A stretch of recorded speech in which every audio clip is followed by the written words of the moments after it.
तो आज हमारे पास सिलेक्ट का XC2200 काउंटर है और ऑटोनिक्स का 360 PPR इनकोडर।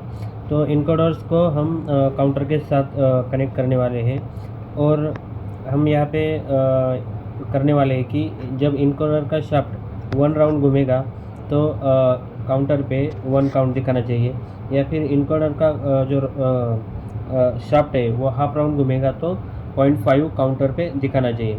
तो इसकी सेटिंग आप कैसे करेंगे वो आपको बताता हूँ।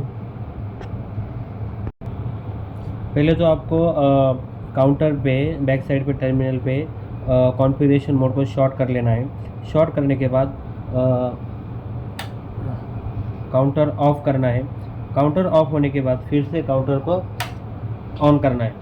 ठीक है, जब आप कॉन्फ़िगरेशन मोड में आओगे तो पहले आपको SCL दिखेगा। SCL मतलब स्केल फैक्टर होता है। जो इनकोडर का शाफ्ट है उसका जब वो 1 राउंड घूमेगा तो काउंटर पे हमें 1 वैल्यू दिखना चाहिए, तो उसके लिए हमें स्केल फैक्टर डालना होता है। तो वो स्केल फैक्टर आपको पहले कैलकुलेट करना पड़ेगा। स्केल फैक्टर कैलकुलेट करके आपको यहाँ पे वो पुट करना है, जो भी आपकी रिक्वायरमेंट है, जो भी आपको काउंटर पे शो करना होता है। ठीक है, दूसरा है आपको EPN डालना होता है। EPN अभी हम 0 ही डाल रहे हैं। ओके, बाद में यहाँ पे रिजोल्यूशन है। आपको जो भी वैल्यू आप काउंटर पे देखना चाह रहे हो वो आपको कितने डेसिमल में चाहिए, पॉइंट में चाहिए, तो वो आप रिजोल्यूशन से आप सिलेक्ट कर सकते हो पॉइंट को। बाद में यहाँ पे काउंटर का डायरेक्शन होता है। आपका इनकोडर अगर आपको जो रीडिंग है वो रीडिंग आपको फॉरवर्ड में भी चाहिए और रिवर्स में भी चाहिए, तो आपको डायरेक्शनल जो है वो सेट करना है। अगर आपको एक ही डायरेक्शन में अगर काउंट चाहिए तो आपको यहाँ पे सिलेक्ट करना है। क्वार्टर में भी आपको यहाँ पे ऑप्शन मिल जाता है और डायरेक्शन में मिल जाता है और बाय डायरेक्शन में भी। अभी हमें दोनों फॉरवर्ड और रिवर्स में दोनों में चेक करना है, तो हम बाय डायरेक्शनल सिलेक्ट करेंगे, इंटर करेंगे।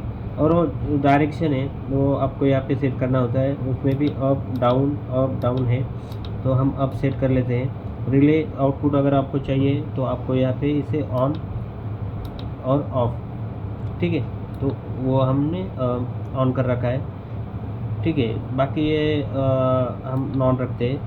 जो फ्रीक्वेंसी है 5000 हम रखते हैं।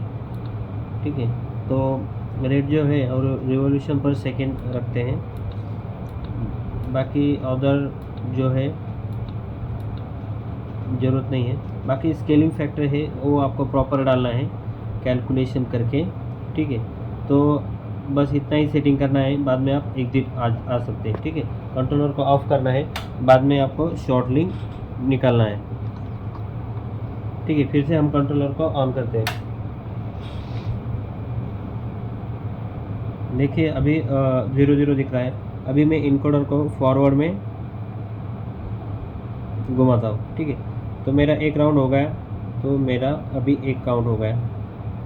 देखिए जैसे मैं घुमा रहा हूँ मेरी जो वैल्यू है वो प्लस में ऐड हो रही है। पर जब मैं अभी देखिए इनकोडर को रिवर्स में घुमा रहा हूँ, जब मैं रिवर्स में घुमा रहा हूँ तो मेरी जो वैल्यू है वो डाउन में आ रही है।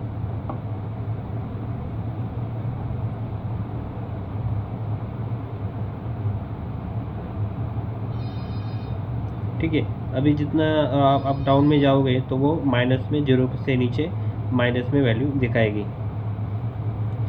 इसी तरह आप जो इनकोडर का यूज़ करके काउंटर में आप लेंथ भी रीड कर सकते हो और काउंट भी रीड कर सकते हो। ठीक है, थैंक यू।